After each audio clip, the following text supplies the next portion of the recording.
Hola a todos, soy el Dr. Beller. Hoy les quiero traer un estudio novedoso que aún no está publicado oficialmente en una revista científica, pero está disponible para que lo leamos desde el 29 de abril de este año. Les puse acá su nombre en inglés, literalmente para que lo veamos juntos, y el link para accesarlo se los dejo en la descripción de este video. Se trata de la evidencia en el mundo real del uso de calcifediol, guárdense esas palabras que ya se las voy a explicar qué significa, y su relación con la mortalidad en los pacientes internados con COVID-19. Es un estudio de cohorte, o sea, un estudio que observa y analiza datos en 16.400 pacientes de Andalucía. Ahora, si ustedes me preguntan, ¿qué novedad nos trae este estudio? Porque ya hay un montón de papers publicados sobre la vitamina D y la COVID. La novedad es la siguiente: analiza el efecto del pretratamiento con vitamina D y su relación con la muerte en pacientes internados por COVID-19.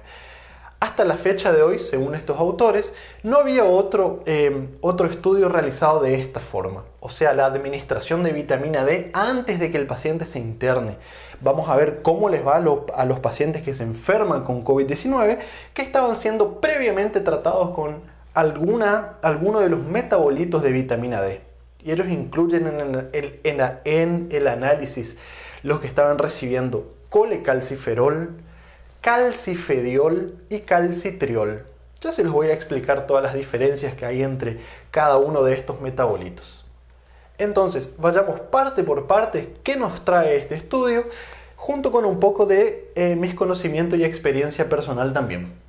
Como nosotros sabemos, la vitamina D, la deficiencia de vitamina D, se asocia a una serie de enfermedades, tanto esqueléticas como extraesqueléticas.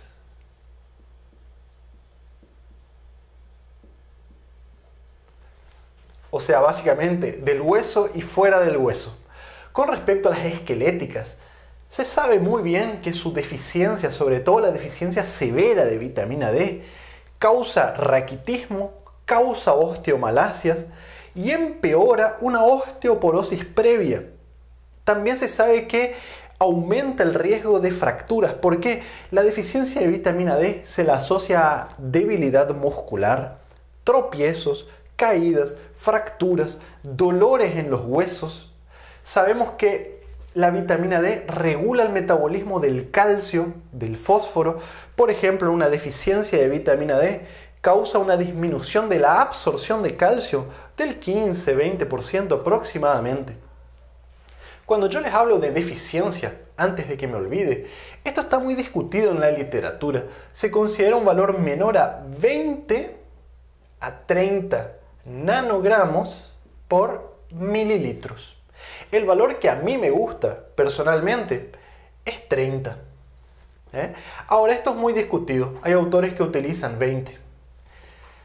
Con respecto a las patologías extraesqueléticas asociadas a la deficiencia de vitamina D, se sabe, por ejemplo, que aumenta el riesgo de una serie de enfermedades. Por ejemplo, enfermedades cardiovasculares. La deficiencia se asocia a hipertensión, infarto, insuficiencia cardíaca. Neoplásicas, por ejemplo, cáncer colorectal, cáncer de próstata, cáncer de mama. Autoinmunes. La deficiencia se asocia a una serie de enfermedades como por ejemplo el lupus, la artritis reumatoidea, la diabetes de tipo 1. Infecciosas. Esto lo sabemos desde la época de la tuberculosis. Se asocia a una serie de enfermedades causadas por microorganismos como bacterias, hongos, virus. Principalmente enfermedades respiratorias como la gripe y actualmente la COVID-19. Yo usé la palabra que está asociado a enfermedades extraesqueléticas. ¿Por qué? Porque no está demostrado definitivamente con ensayos clínicos randomizados, doble ciego, controlado y placebo, que exista, digamos, una relación causa-efecto. Lo que hay son más estudios observacionales. Este estudio también nos recuerda las fuentes, o sea, de dónde nosotros adquirimos vitamina D. La principal fuente, como ustedes ya lo saben, es el sol. Los países con mayor deficiencia son aquellos en donde la población tiene una baja exposición al sol. Y la otra fuente, aunque en mínimas cantidades, es a través de la dieta. Con respecto al sol, solamente para recordar un poco acá, ¿cuánto produce una exposición al sol de vitamina D? Bueno, si nosotros nos exponemos 15 minutos, vamos a producir más o menos 200 unidades internacionales de vitamina D. Esto equivale a 5 microgramos. Y en castellano y en palabras más simples, ¿cuánto debemos consumir por día de vitamina D para evitar una deficiencia? Bueno, para vos como individuo, yo no lo sé porque yo no soy tu médico, pero en general en la población se recomienda consumir aproximadamente entre 600 y 1000 unidades internacionales. O sea, entre 15 y 25 microgramos o 600 a 1000 unidades internacionales. Entonces fíjense, 15 minutos en el sol, 200 unidades internacionales. Como mi abuela decía, el sol le hace bien a tus huesos. Existe otro dato, que un baño de sol, por ejemplo, tomar sol durante 15 minutos para dejar calentar y enrojecer un poquito nuestra piel. Les pongo acá, ¿sí? Un baño de sol produce 10.000 unidades internacionales. Con respecto a la dieta, ella viene en dos sabores principales, la D3 y la D2. La D3 es la colecalciferol y la D2 es la ergocalciferol. Colecalciferol viene de los alimentos de origen animal, por ejemplo, pescados, aceites, leche, huevo. Ahora, la ergocalciferol viene de los alimentos de origen vegetal, como por ejemplo el hongo, el shiitake tiene bastante, ¿sí? Pero de nuevo, la principal causa de deficiencia es la baja exposición al sol. El estudio también nos recuerda un poco su metabolismo. ¿Para qué? Para entender las diferentes palabras que él utiliza, los diferentes metabolitos que fueron utilizados. Calcifediol, calciferol, calcitriol, ¿de qué se trata todo eso? Recordemos un poco acá. El sol, los rayos ultravioletas de tipo B, van a actuar en nuestra piel, específicamente en nuestra dermis, y van a hacer que un tipo de colesterol, el 7-dehidrocolesterol,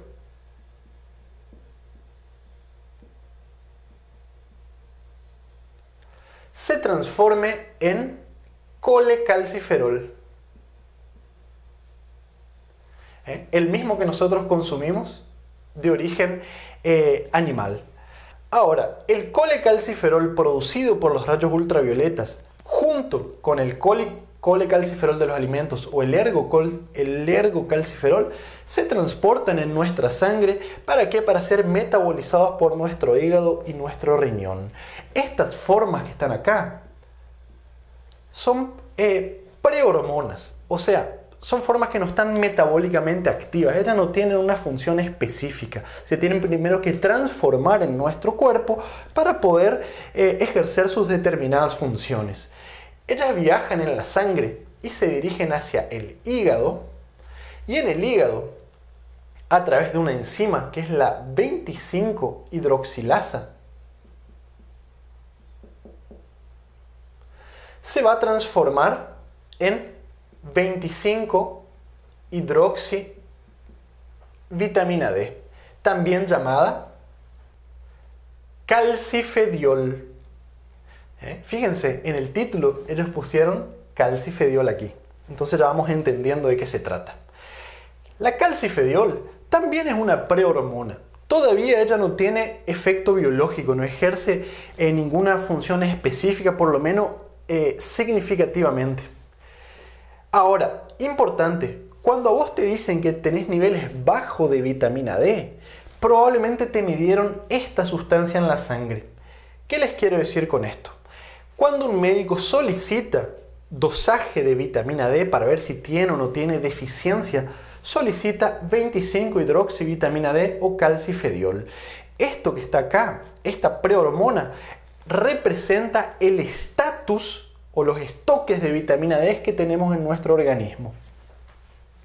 Ella también viaja por sangre y se dirige hacia el riñón, y en el riñón, por otra enzima, que es la 1-alfa hidroxilasa, se va a transformar en 1,25-dihidroxivitamina D, también llamada calcitriol. ¿Y por qué les estoy tratando de complicar un poquito la vida explicándole de nuevo todo esto? Porque en el estudio, cuando ustedes van a leer, van a ver que ellos analizaron en los pacientes de Andalucía que antes de internarse por COVID-19 estaban consumiendo o colecalciferol, o calcifediol, o calcitriol. Por eso simplemente. El calcitriol es la forma de la vitamina D que es biológicamente activa. Es aquella que se va a dirigir hacia las diferentes células, hacia el núcleo de las células específicamente, y va a modular la transcripción de una serie de genes, los cuales se van a activar y van a comenzar a, la célula va a comenzar a producir proteínas en respuestas a la acción de la vitamina D, cuyas proteínas son extremadamente importantes. ¿Para qué? Para todo esto que nosotros hablamos anteriormente, para sus efectos esqueléticos y extraesqueléticos. Vamos a suponer que esta que está acá es una célula del epitelio respiratorio. Ya les voy a contar más adelante, pero existe evidencia que el calcitriol protege al epitelio respiratorio, y no solamente eso, ayuda a repararlo cuando tenemos una injuria, cuando algo está lastimando el epitelio de nuestra vía respiratoria. Esto que está acá es una célula del sistema inmunológico. En el sistema inmune lo que hace es modular básicamente el sistema inmune, tanto el sistema inmune innato como el adaptativo. Si esto es un macrófago o un neutrófilo o una célula, digamos, de la primera línea de defensa de nuestro organismo, va a hacer que produzca una serie de péptidos que tienen acción antimicrobiana directa, antiviral directa, ¿sí? Es mucho más complejo que esto, pero para que se entienda básicamente. Por otro lado, el calcitriol. Hay evidencia experimental, incluso con el SARS-CoV-2, el virus de la COVID-19, que el calcitriol podría inhibir su crecimiento, o sea, podría tener un efecto antiviral directo.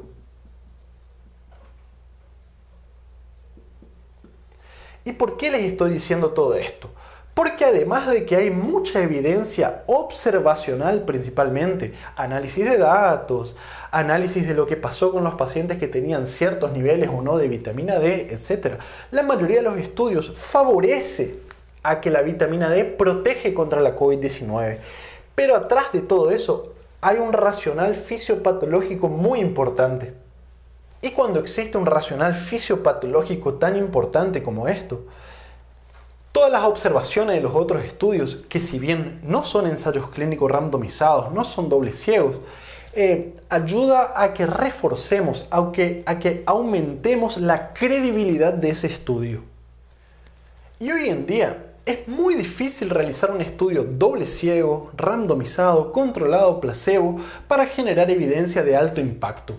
Entonces a estos investigadores se les ocurrió una forma de mimetizar, de simular lo que se realiza en ese tipo de ensayos clínicos.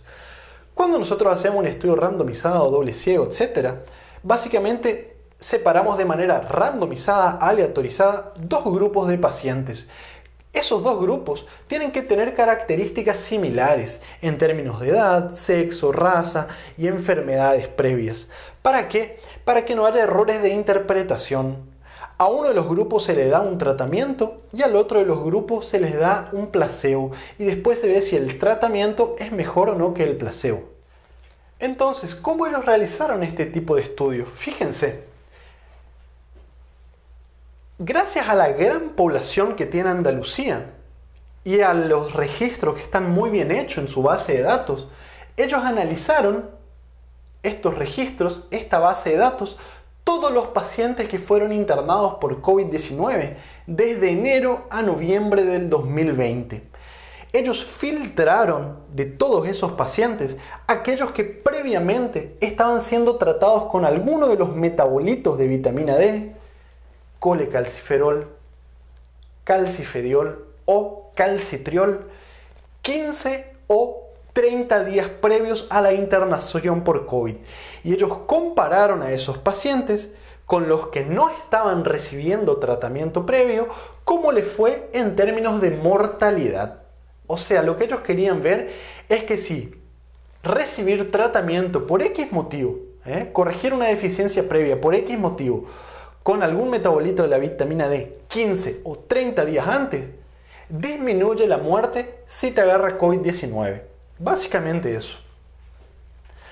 Ahora, no deja de ser un estudio observacional de cohorte, en este caso retrospectivo, miraron para atrás, miraron lo que pasó.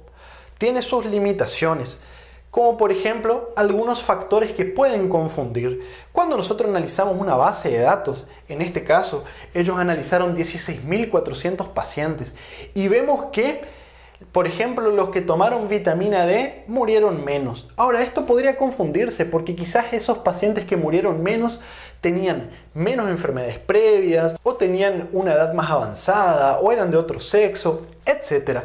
Entonces, para equiparar, para disminuir la cantidad de factores que puedan confundirnos, ellos utilizaron ciertos software de computadoras y modelos matemáticos que realizó una distribución entre estos grupos para que tengan los pacientes, tanto los pacientes que fueron tratados con vitamina D previo como los que no fueron tratados con vitamina D previo, el mismo o un número muy similar de pacientes con diferentes enfermedades como por ejemplo asma, EPOC, enfermedad cardíaca, cáncer, que tenga la misma cantidad o la misma distribución en términos de edad, de sexo, de vacunación previa para la neumonía, para la gripe, etc.